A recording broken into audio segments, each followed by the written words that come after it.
So, welcome to lecture number 12, final lecture of the Mathematics and Statistics of Infectious Disease Outbreaks. Today's topic will be digital contact tracing, and I will go through the slides as follows. I will say a bit about contact tracing and the digital version of it, and then I will focus on some work I've been involved in as part of the COVID-19 response in Germany, which has to do about the Corona Warn app, which is a digital app to enhance contact tracing. We'll end it with a discussion, and that's it for today. So digital contact tracing. So first, let's talk about contact tracing. We already seen from the mathematical formulation of person-to-person transmitted diseases. That's where it's mainly relevant, the contact tracing, is that we have our basic reproduction number of a disease, which is really not sort of a disease-specific reproduction number, but also, as Tom mentioned several times in his lectures, is also a societal specific number, which more or less also could even be time changing. But nevertheless, the basic reproduction number is given as the contact rate that infectious individuals have with susceptibles, and the 1 over gamma is the average length of how long individuals are infectious. So, and from this we can already infer that there are two non-pharmaceutical components of controlling a disease. And when I talk about non-pharmaceutical, I mean non-vaccination approaches. Of course, if there would be an vaccination, there are other ways, then you can also reduce the number of susceptibles. But for what we'll be talking about, and for COVID-19, it, for example, is the case that there is no vaccine available, so you have to do something else. And that would be, for example, to try to decrease this one here, and in particular below the epidemic threshold of 1, would be that you try to reduce the beta,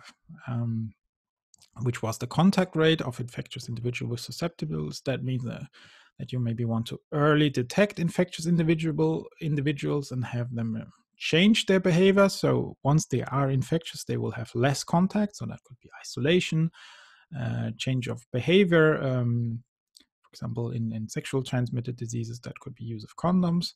But of course, it's always hard sometimes to infer who's actually infectious or who's not infectious. So one, that's the epidemiological shotgun method, is to treat every individual as if they were infectious. So even the susceptibles are recommended to change their behavior in order to reduce, for example, the opportunities to have exposed contact with infectious individuals. So, for example, social distancing, which was something which has been discussed quite a lot, is actually a measure where you also try to change their behavior in the susceptible, so they will have less frequent contacts with the infectious, and also, of course, if they would be infectious, they would have less contact.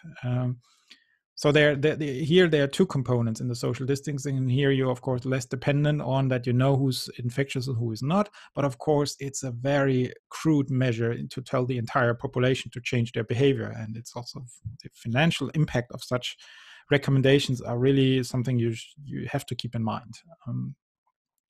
And then maybe sort of like early detection, change of behavior, that's something, but I think sometimes in the discussion it's forgotten that there's another way also to reduce the reproduction number, and that is to try to change the duration, how long individuals are infectious. So how long are they able to spread the disease? And of course, it's probably not possible to change this by biological measures, but you could say if they change their behavior, it's how long they are actually able to spread. So then you can discuss, is this here the biological quantity and the beta is the one you can change? Several ways to think about this, but of course, there's also sort of like the quicker you are isolating infectious, you could also say that this is something you would reflect in the gamma, that this the period, how long they are being able to transmit the disease is becoming shorter. And this is where sort of like contact tracing is about either you say that you want to make infectious aware of that they're actually infectious, or at least have people who are under suspicion of being able to become infectious very soon, that you want to change their behavior. But the other is that you can also say that you want to shorten the period of time by contact tracing. And again, this is something which is mainly relevant for person-to-person direct transmittable diseases. But you can think of some scenarios where you want the contact tracing can sometimes be that people were at the same event where they then had the same food source. So variation of this, but it's really most useful in person-to-person transmittable disease. So goals of contact tracing, and this is taken from Wikipedia, is to offer diagnosis, counseling, and treatment to already infected individuals. So, well, you need to sort of be able to identify them, who's infection, who is not.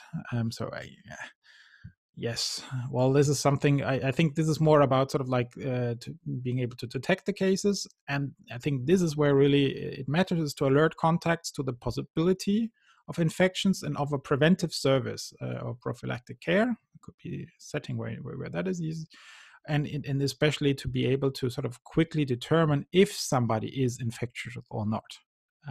That would be where you really have again for something like from someone like this, and especially, for example, here like with COVID disease, is that people are already infectious before they are able to detect it themselves because of symptom onset, right? So this is something you want to sort of be able to stop before people are able to, at least in a responsible way, determine I'm sick, I should stay at home, because that's what the recommendations are. If you feel sick, stay at home. But if you transmit the disease before you feel sick, then of course, for epidemic control, that's a hard nut to crack in order to reduce transmission. This is what is really sort of the aim of doing this, is, of course, take care of the individual, but also from a societal perspective, is to interrupt transmission chains and reduce spread of infection. And it can also be a way to sort of learn about the epidemiology of a disease, try to figure out how did actually the disease spread. So you try sort of like, if you know there's a disease which is transmitted in close contact, but where are the settings where this is possible? Of course, you know something about that, but you maybe want to really figure it out. Is that we had the hypothesis about this? We want to sort of check that this is really the case. So this is also something where you can learn about the epidemiology of disease. For example, for COVID, it could be which type of settings were people really getting infected. Was it in the family? Was it at parties? Was it in churches or something like that? And this is also where you can sort of, by contact tracing, try to figure out, because it's not so clear where the individuals really got the disease from, because it has a long incubation period. It's not like you really know that the virus is going from A to B, opposite maybe to some foodborne diseases where you say, okay, yes, I had, I ate the salmon, I know, I remember. But with virus, that's a totally different thing. Right. So one setting where, for example, the contact tracing was very important for epidemic control was for Ebola. So it's not something which is new contact tracing. It's a very, very old concept that's been used forever with infectious diseases. Of course, you need to also take into account and respect that sort of like aspects of privacy. And of course, since it has consequences to be labeled as a suspicious or suspected infectious disease case, you need to be careful about what implications does it have. Are people really, do they want to be found for disease, or are they actively trying to avoid to be sort of detected as a disease case because it has drastic consequences? So there's also always this privacy detection issue and privacy preserving issue, and also sort of like what are the consequences of all of this, which is very important to keep in mind. You can say, as a mathematician, you sometimes forget to worry about that, but you need to keep that in mind in some sense. And then, and I put that as reading material for today's lecture, is that there was a paper already in the end of March 2020, which argued, given that they inferred some of the epidemiological parameters of COVID-19, that it would be possible, if we could speed up contact tracing, then it would be possible to control COVID-19. That means to get the basic reproduction, or the effective basic reproduction number, below 1.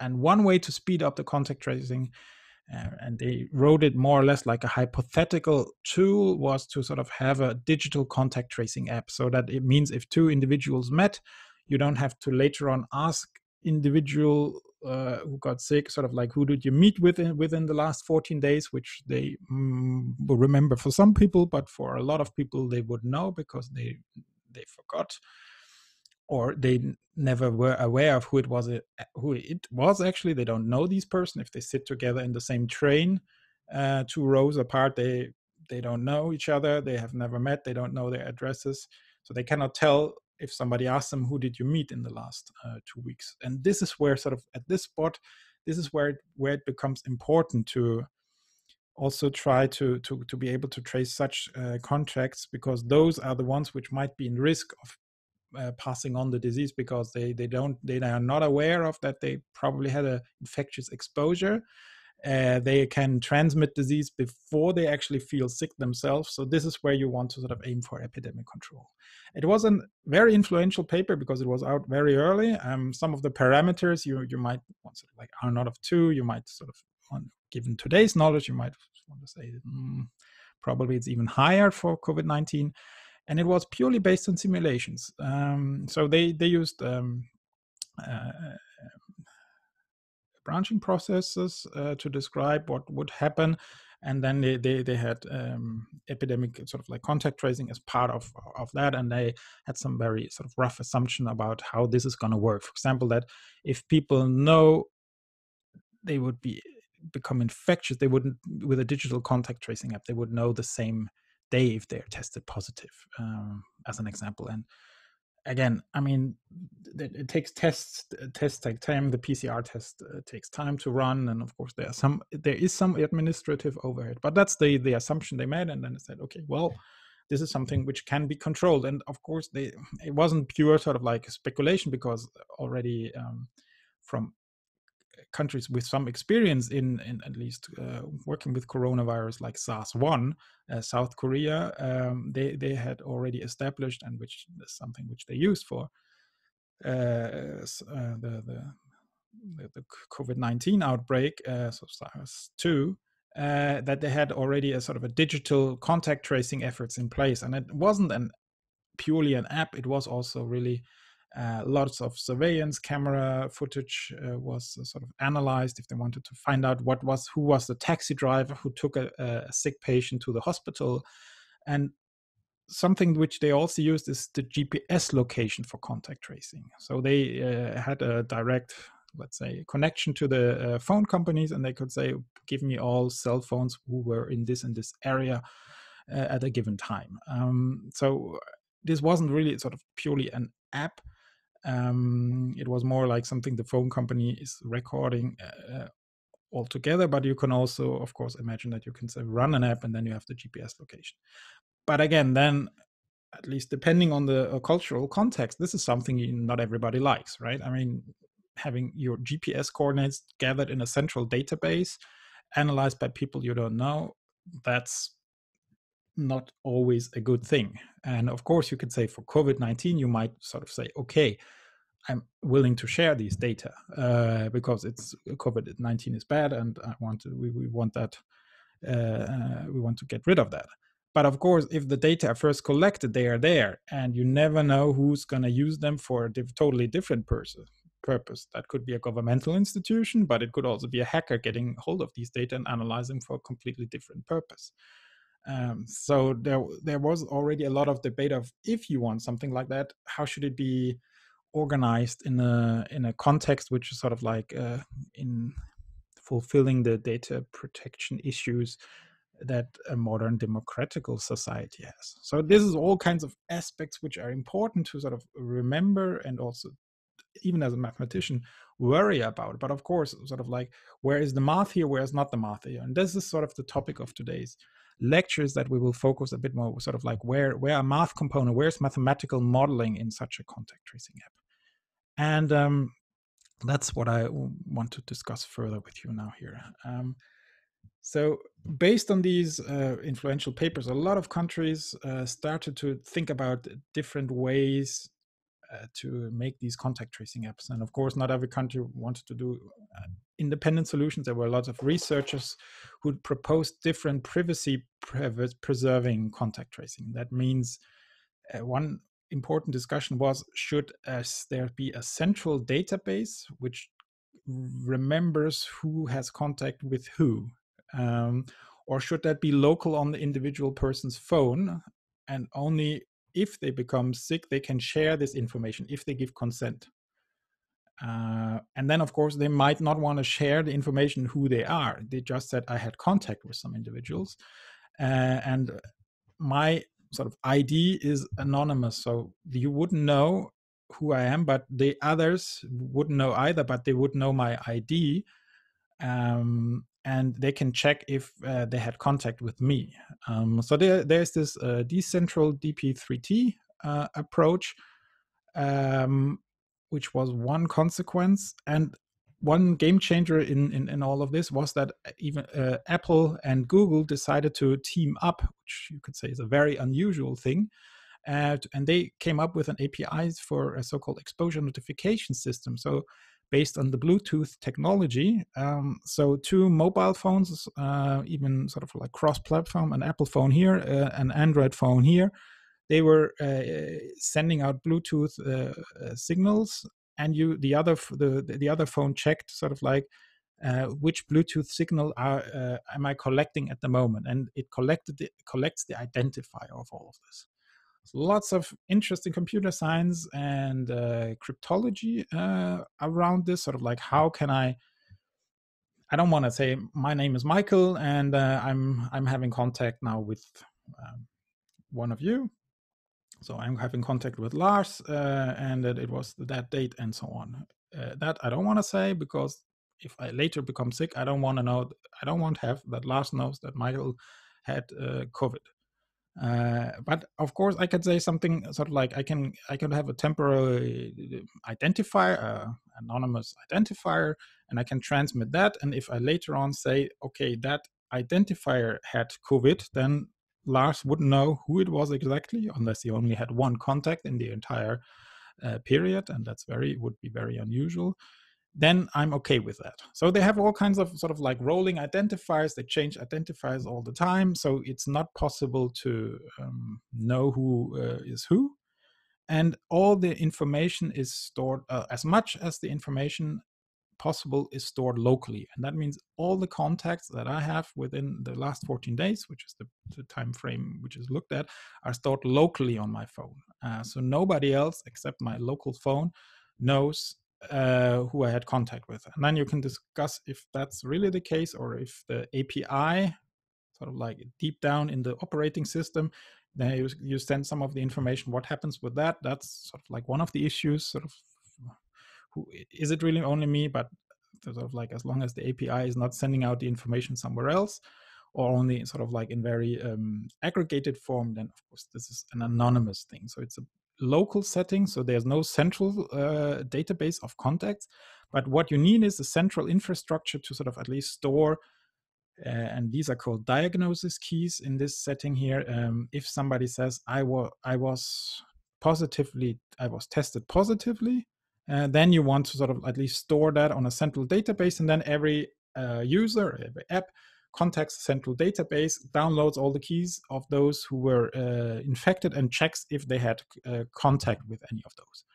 So in order to really understand that, you need to sort of at least read some of the documentation, but it's just to give you can find some of it here. You can sort of like, there's a short description, and then there's also the GitHub that's also linked here, where you can find more sort of the solution architecture document. It's a lengthy read, but then you have an idea of sort of like what really efforts have been made to really keep this keep data private. And I think really sort of like this was a big issue in the discussion, but later on now it's being launched. None such discussions really sort of like none as the privacy is not seen as a problem anymore. So this is really sort of like was one of the huge successes about this. So and why do we really need to worry about this? Is because it has to do about people. You want people to use this app. If they have the feeling that this is sort of like just a data collector for Google or Apple or from some governmental institution, people won't use it. and they were always also afraid of that there will be a law that you want to sort of like people have to use it, but then there are all kinds of other complications, so they quickly decided that they don't want to make it mandatory. And that also means that you have to sort of like provide enough motivation for people to use this. And okay, so positive thing is now this is launched. It's in use by, at least has been downloaded 16.9 million times. It's hard to say if everybody who downloaded is actually using it, the app. I mean, it's running in the background, so it's not that you have to really do a lot of active things using this app. But of course, this is sort of like, you could say, best case, that's the number of users and how many are reinstallments and so on. So I guess the number will probably be lower. But anyway, still, with a population of 83 million, let's say these are 60 million people using it, it's not enough that one individual has it. I mean, you have to have two. If they meet, both of them have to exchange identifiers, right? So you need both users of a contact, or both individuals or both smartphones of a contact to have the CVA running. So if you take, assuming a random distribution in the population, which is a very sort of crude assumption, then you would have that if you take a random pair, then they will have 3.7% chance that this contact, if those two meet, is recorded. But it's not the same as saying that what is the probability that one of your contacts is recorded, because then it is more about your peers and who are you having contact with. And those are, first thing is never two random ones. You have a very limited network, at least compared to the 83 million.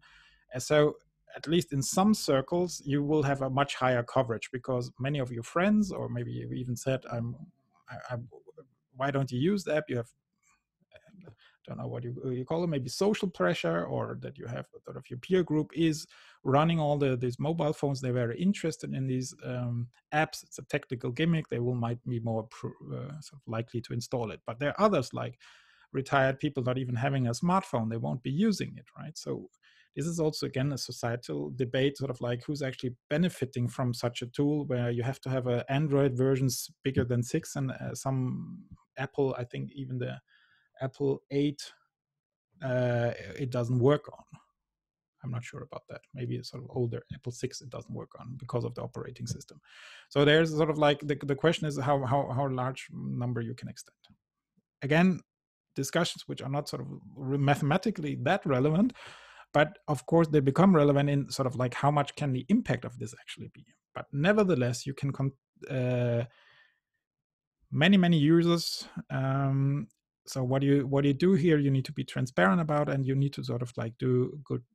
You sort of like, it makes a difference how you solve problems. So and this is what really is the topic of what I want to talk about now. Other countries are using different systems, sort of like I think Norway and Sweden were also, Norway and Denmark were also based on the Apple Google exposure notification system. I think Denmark is still running. I'm not sure about Norway if they're still using it, but there were other approaches like in France and in the UK, which used a centralized approach. So not the DP3T, but a different approach. And some of them have not been very successful in getting enough users.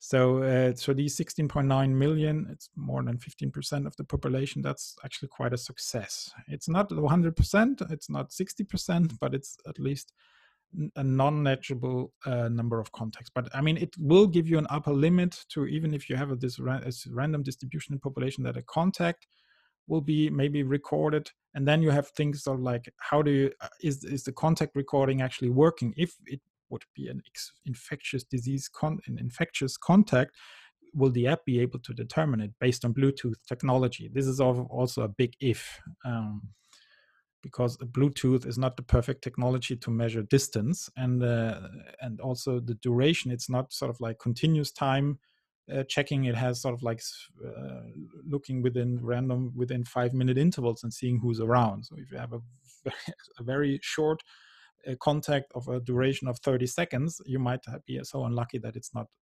collected as part of your because the app is not continuously monitoring this. These are all the technical details. You can read more about about this on the GitHub pages. So the solution architecture for this, they are worth keeping in mind. But again, not sort of like many aspects of this, and not all of them are mathematical. But I mean, this is with 60 million users, you need to take care into all of this. But this is why this is all interdisciplinary work. Okay, so where's the mathematical inference problem? Let's talk about that. So on the current day, so now, today, you get information about all individuals who reported a positive test result during the past 14 days. They will be called diagnosis keys, right? So actually the last 13 days you already have from previously. So you would get sort of like the new ones. That would be the which are the interesting one, but never mind that. Right. So you get their diagnosis key. So, and I always will say individuals, but actually it's the diagnosis key belongs to a smartphone. So a person can have several smartphones, and so on and so on. So, but I will forget that complication. And what you can do, then your smartphone has a record of who you had contacts with the last days, because that's sort of like those keys you store. And then you check if any of your contacts was with one of them who reported a positive test result. Please, here, I mean, this is sort of like a system choice that in Germany they chose for the Corona app only to report on positive confirmed test results, right? So not if the user feels he has symptoms like loss of taste, he could also maybe record that and upload already earlier. But they said, no, we want to sort of like, we want to be sure that this is not sort of like somebody spoofing the system and reporting symptoms to see what happens, maybe try to scare some of his colleagues or have them stay at home. We want a confirmation part of this. So this is the test result. Of course, this is one of the bottlenecks. Then, of course, you need that positive test result to be put into the system. So it's there. Of course, there's already a lag from becoming sick until you have the positive test result. So you already sort of like some of the speed advantage that you gain, you already sort of lose again because you want to wait for the confirmation of a test result. That's a choice. Other countries already allow for, and I think the UK system was based on that, is they didn't wait for the positive test result. You could, and maybe I think even the Italian one was that you could just report your symptoms. And then you, of course, have to have a big trust in whoever is reporting that is actually true. So here you instead have for this solution here, you have to have a test result. So a laboratory gives out a quick code, a barcode, or QR code, which you need to scan in order to be able to upload your analysis. So there's sort of this confirmation by a PCR test, sort of before you can report yourself as positive. Okay, and now we know sort of like we had contacts during the last time. We can say, did we have contacts with any of those who were had a now reported positive test result? So that's, we can quickly determine that, and you could say, well, that now we can stop, because if there is one of such, then we should get tested and so on. But of course, sort of like you will have a lot of contacts. Some of them will be far away, some of them will be short in interval time-wise. And of course, there are all kinds of contact tracing recommendations, sort of like the which may be sort of like during, as people as more and more is known about COVID, they are maybe subject already to change, that sort of like aerosol transmission. So for a very long time, there has been this sort of like 1.5 meter. In some countries it's 1 meters, in other countries it's 2 meters. Sort of like if you stay far away enough from others, then you're sort of like your likelihood of getting infected is very low. So of course you could say contacts which are further away than 2 meters or 1.5 meters are unlikely to give you. So we could sort of like simply filter out those. But can you reliably measure the distance to these contacts? That's based on Bluetooth technology. That's the other one. And how long a contact duration are you gonna sort of put up before you say this is likely possibly an infectious contact, right? So usually it's, let's say, something like 15 minutes contact time with the individual, then the likelihood is sort of like high enough to be relevant. That would be, for example, like in a contact tracing context.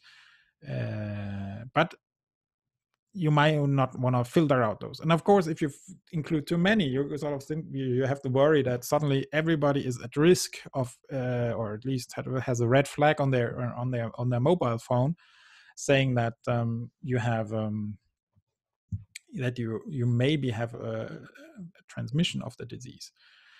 So, okay, so summing up, it depends on duration and closeness of the contact and how good we can measure this. And this is the important part. It also depends on the infectiousness of the infected, so the one uploading the diagnosis key at the time of contact. And this is what I really sort of like these two. You could say you can keep it simple and say duration like 10 minutes, 15 minutes at least, and closeness of contact 1.5 meters or closer, or maybe closer than 3 meters or something like that. And here, this is sort of like where epidemiology also kicks in. Sort of, can we say something about that? Maybe just sort of like, I will talk about this here in a minute, but just sort of that you know how this is done in the Google and Apple API is that you have these 4 components. So days at risk is how long ago it is. We will ignore that one. It's not so relevant.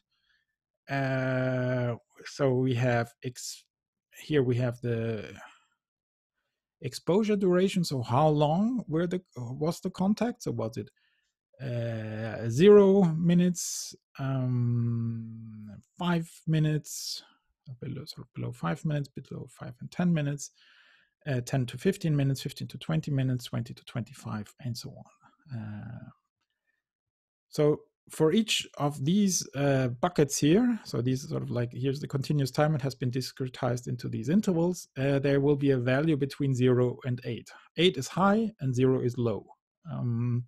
So you need to parameterize that. If you want to say sort of like contacts less than 10 minutes are not really any risk contacts, so you would put 0, 0, 0, and then you can decide here what you want to put. If you want to put an 8 or just a 1, we'll talk about that later, because what is really happening is that you, for a exposure context, that you will multiply these risks. So if you say it's 0, 1 here, then it's just sort of like, is it a possible risk count, yes or no?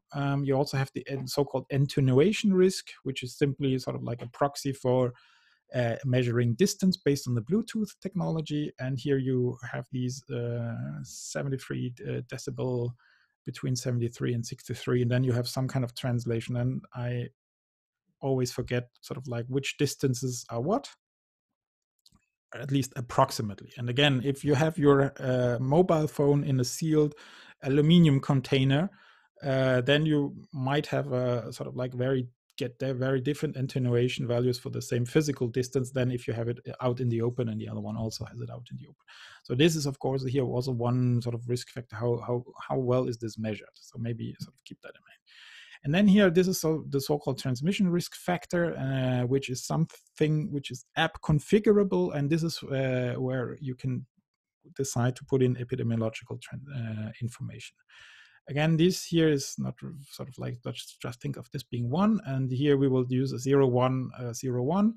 And then you would have here, for example, some epidemiological parameters, which is provided by the uploaded diagnosis key. So it will not only be the diagnosis key, but it will also come for each day of the diagnosis key. It will come with a transmission risk between 0 and 8, and we will use that. And from this we get the total risk.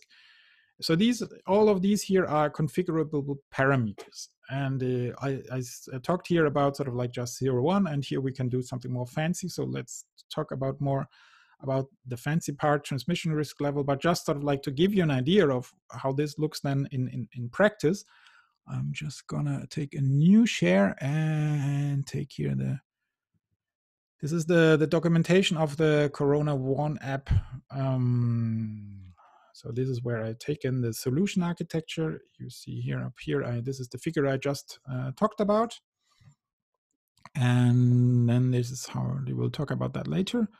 This is how they are all summed up, but this is for the individual contacts and the specific values of the transmission risk.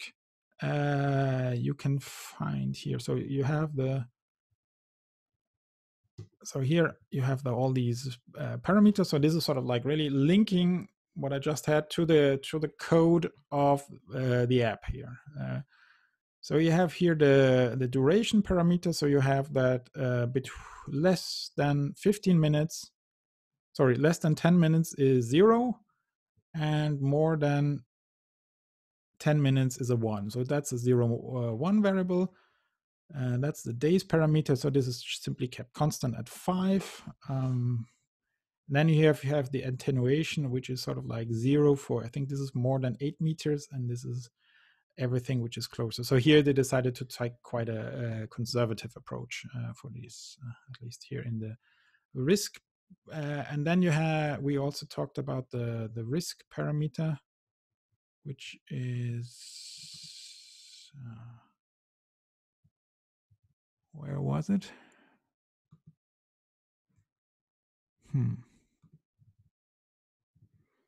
Yeah. Sorry, I have to find the figure again. Here we have the transmission risk parameters. They're stored a bit differently because this is something which is on the server and they can be downloaded from this. But here you will see that these are stored, and I will sort of go back to the presentation. So let's go back to that. So the transmission risk level can be used to enhance the classification with epidemiological information. And what was done in the coronavirus app is that you have the duration between the exposure, that is when you had the contact, until the upload was. What's the duration? So how many, if the upload is at the most present day, so T naught, then it's simply how many days ago was the contact. So if we had the same day contact, here it's a 5. If then it would be a 6, 88863, right? And contacts more than 7 or more days ago, they get a risk level of 1. So they're not 0, but they're sort of like, they're not removed, but they are at least considered to be very low. So this sort of like, where does this come from? And this is what I want to talk about in the second part of the lecture. But first, let's sort of like at least confirm. So this is sort of like, this was the output of the statistical modeling, or mathematical modeling.